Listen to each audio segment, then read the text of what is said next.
Vamos avançar em mais um ponto?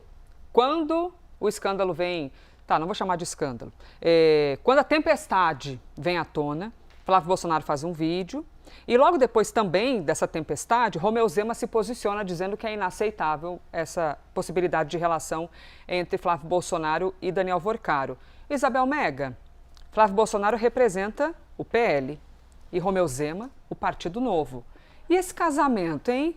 Passou tempestade nesse casamento ou essas bodas de não sei o que lá estão mantidas?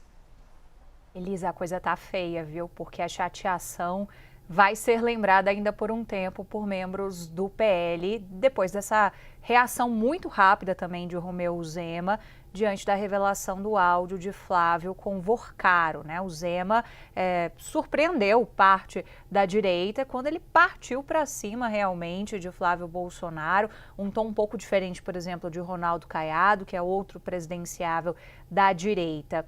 E aí, o que a gente observa de tom dentro das lideranças do Partido Liberal?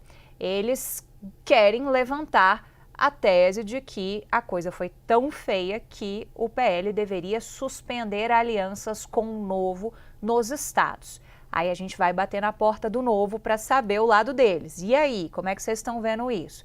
Eles não veem chance disso acontecer. Tem 3 estados, são os 3 estados do sul do país, Rio Grande do Sul, Santa Catarina e Paraná, onde o Novo forma, inclusive, o palanque junto com o PL. Então, eles não estão vendo chances, mas reconhecem que sim, ficou uma chateação do outro lado.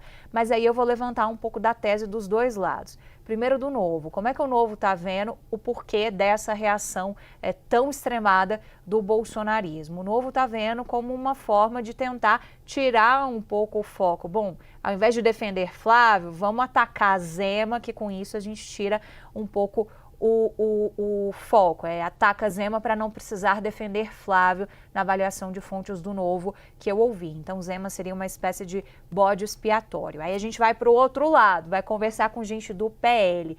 Hoje eu ouvi a expressão até que Zema é um urubu de carniça, me disse uma liderança do PL muito irritada com a postura do ex-governador de Minas Gerais. E vamos lembrar que em algum momento chegou a se especular bastante, de novo a palavra especulação, que Zema poderia vir a ser o candidato a vice de Flávio Bolsonaro. O próprio ex-presidente Jair Bolsonaro, quando estava na Papudinha, então é uma informação que eu estou recuperando desse contexto lá de trás, já tinha sinalizado a aliados que gostaria muito de ver Zema na composição, porque estrategicamente ter o nome da direita de Minas Gerais poderia favorecer o filho Flávio no projeto presidencial.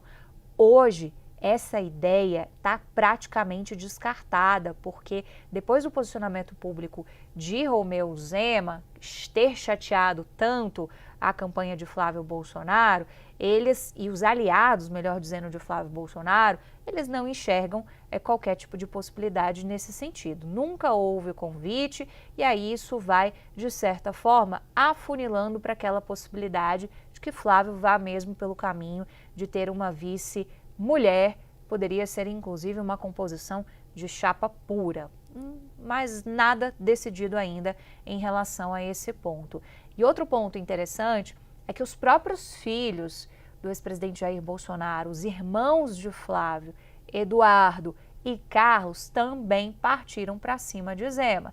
Carlos Bolsonaro, por exemplo, lembrou o episódio em que o ex-governador de Minas Gerais gravou um vídeo comendo uma banana com casca. Então falou, fez essa referência para dizer que Zema é um comedor de banana com casca. Tá nesse nível a coisa, você vê que tem ataque de um lado, ataque do outro, e até aqui não há qualquer indicativo de que o Novo vai arrefecer nessa estratégia que foi adotada nessa semana em relação a cobranças que foram feitas pelo ex-governador Romeu Zema sobre explicações de Flávio Bolsonaro depois da revelação desses áudios. E eles também não estão enxergando que tem tanto risco assim de suspensão dessas alianças.